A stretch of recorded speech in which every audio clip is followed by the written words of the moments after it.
Sunny Bays, welcome back. I'm so glad you could make it. This hangout is going to go one of two ways. One, it's gonna be really short and to the point. I have doubts about that, but the other direction is that it's going to be very long-winded and pretty heavy when it comes to explanations. So feel free to put this on 1.5 or 2 times speed. You can find it in the settings of your video. You can do that to any video, by the way. If you feel like I talk too slow, put me on 1.5 speed. That's what I do with most YouTube videos. The reason why I have no gauge when it comes to the length of this video, it's because I feel like I can talk about journaling and planning all day, every day to anyone. It's just one of my biggest passions in life. If you're watching this video, you probably feel the same way. That said, what I want to share in today's hangout is something that's pretty brief in my opinion and pointed. So it might be short, who knows? We are going to talk about how I already changed my 2026 journal ecosystem. I'm not proud to say it because I kid you not, I was so confident that my journal ecosystem was going to be the end all be all. I was really committed to sticking with this plan when I made that video. That said, in life, you gotta be flexible. If it's not working for you, we are all about changing things around, adjusting your plan. I am one of the most indecisive people in the world and I change my mind all the time, and this is a prime example of it. But I'm always trying to improve my systems, and this is just one of the ways that I'm trying to improve my life, and I'm gonna do it. I'm gonna do it. If you're new here and this is your first hangout with me, hello, my name is Amy. I love to create content on slow hobbies and anything that makes your life more meaningful on the day-to-day. If you're into that vibe and intentional living, definitely go ahead and subscribe. I would love to have you in this community. I'm trying to reach 26,000 friends here by the end of 2026. Doesn't that ring like a nice bell? Can I speak? I do a mixture of different types of videos, like today I'm doing a sit down, but I love to do vlogs as well. Without further ado, let me share my thought process with you when it comes to the changes to my journal ecosystem. I have all the journals in front of me that are impacted by this change, and they are right here.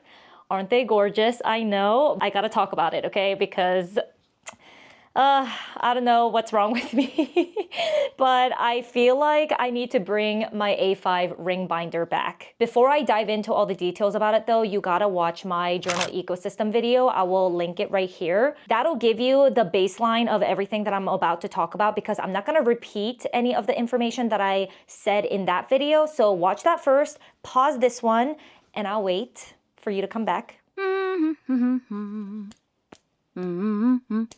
Okay, did you watch it? You got the background information? Okay, great. Today is January 21st, so I have been testing this system out for the past 3 weeks, and I realized that I honestly do not like my A6 as my productivity planner. I already implemented the changes, so I'm going to talk in past tense, but basically this leather cover contained my weekly planner, a separate notebook in here for my habit tracker, and last I had a ruled small notebook in here as well for like my passwords and a list collection. But I realized about myself that when I plan out my weeks and days in a planner, I always like to reference it throughout the day, like multiple times a day, right? Because you want to check out your to-do list, you want to see your schedule. You need to be able to refer to the information really quickly and have it accessible. When I start telling you the challenges that I faced with this, you're going to think that these are super trivial in the grand scheme of things, which I completely agree with, but these little things add up over time. Like for example, I mentioned that it needs to be super accessible and very quick to open. These types of journals are just not quick to open in general, right? Like just to show you what I mean, you have to undo this ribbon, right? First and foremost. And then you have to open up the cover, and then you have to get to the notebook that has your weekly insert and then open that up. And for reference, like when you have these pages open, it doesn't lay super flat. So it's always kind of hovering up in the air like this. Does that make sense? So I had to use like a clamp or some type of paper clip to pry the pages open so that I can easily see the information and go like back and forth. And I just don't love having these types of journals like open like this and just sitting on my desk. It just kind of is an eyesore. I always want to just have them closed with their pretty little ribbon around it. And you know, that's how I want it to be at all all times. But then if I have it closed, I would have to reopen it, reclose it every single time that I wanted to refer back to the information that is in my weekly planner. Those were some of the biggest pain points for me in terms of having a planner that is in this leather bound journal cover. Don't get me wrong, I freaking love this thing, and we are changing it so that this is becoming something else, okay? Just hold on for a second. I'm not getting rid of this from my journal ecosystem. It's just, that's the beauty of having these types of journal covers, is that you can repurpose them. I'm just assigning a different purpose to it, okay? That brings us to the main point. Due to those obstacles, I am indeed bringing back my cloth and paper A5 ring binder for my everyday, weekly, and monthly planning purposes. I'm honestly so happy to have this back in my journal ecosystem. I kind of missed it, especially because I do love this cover so much. It is this beautiful taupe color. I'm gonna tell you right now how this addresses all of the problems that I just voiced. Look how easy and quick it is to just whip this open. You get what I'm saying? It's just so much more quick and easy. Organization-wise, I have tabs on here. I have a today tab up at the top as well. So it's just so much quicker and more efficient for me to use this as my daily planner, especially because I do have to reference it throughout the day multiple times. Because I used to use this for planning in the beginning of 2025, I already have undated inserts in here that I can use for 2026. That is one of the biggest benefits of having a ring binder system like this, because you can really customize all of the layouts that you want in the notebook. If you're like me and have undated inserts, it's even more flexible because you can take pauses but not feel like you're wasting any paper. It's just amazing. So I am picking up right back where I left it, basically. I started using this for this week, and I already can tell that this is just going to be so much better for me. I love the fact that it's just so easy to flip through, and it really does truly lay flat. Like, it's so flat, you know what I'm saying?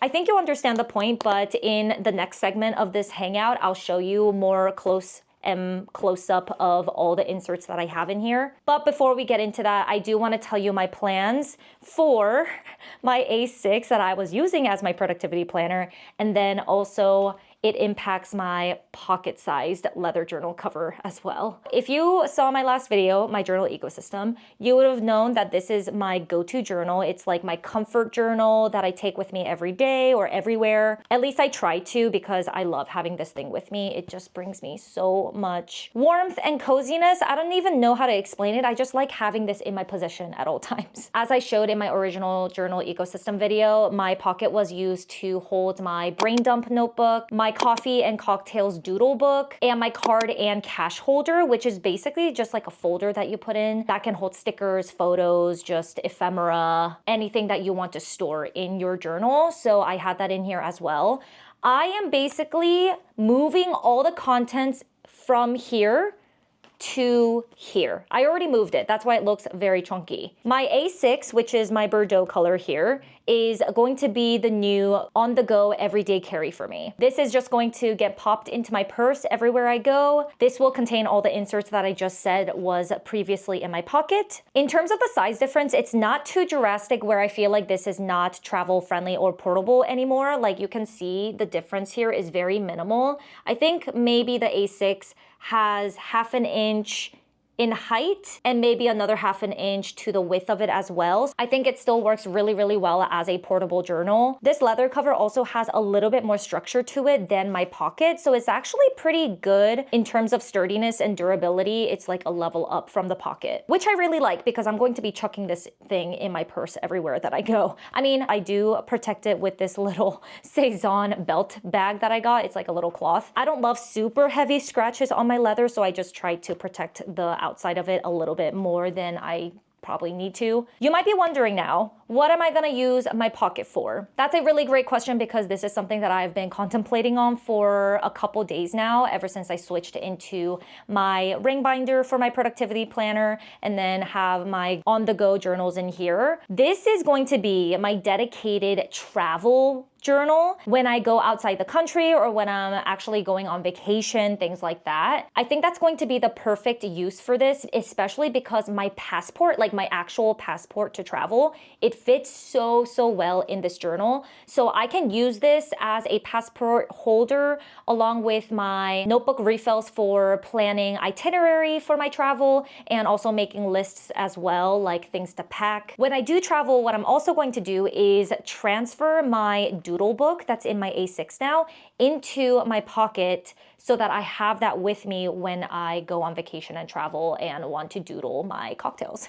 my beverages. My pocket here is also the one with the most wear and tear, and I actually love that because it adds so much character and it shows sign of love and use. It's also very special to me because it was the first one that I ever purchased from Paper Republic. It really kick-started my passion for journaling and planning in general. Since this one also has the most amount of dings and scratches on it, I'm gonna be less inclined to baby it, which is very important to me when I travel. I don't want to be super high maintenance with it, especially when I'm going on vacation, pulling this in and out of my bag to show my passport and stuff. So I think this is going to be absolute perfection for travel. I'm gonna skip showing you the contents of these two journals because in my original ecosystem video, you would have seen everything that's in here. That said, I do have to show you all the inserts that I have in here and how amazing the organization is. I'm gonna move you so that you can see bird's eye view, all the details of every single page that I'm using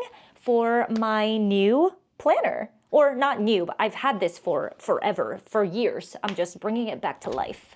All right, so this is my newly curated A5 ring binder. Everything that I have in here, including all the inserts, the tabs, and the little page dividers and things like that, are all from Cloth and Paper. I'll go ahead and try to link everything in the description. The only things that are not from Cloth and Paper are these, like this little gold tab thing and my pen to the side here. When you open the planner, the very first thing that you see is my dashboard. I absolutely love the design of this. It says, whatever you do for work or play, do it with passion. I feel wholeheartedly very aligned with that statement. When you go to the next page, I also have a spread with all the months in 2026. This is kind of a nice overview whenever I just want to take a peek at the months, I guess, and the dates and everything. Right now, I have this bronze/gold clip to keep some of my pages together because it's just easier for me to flip.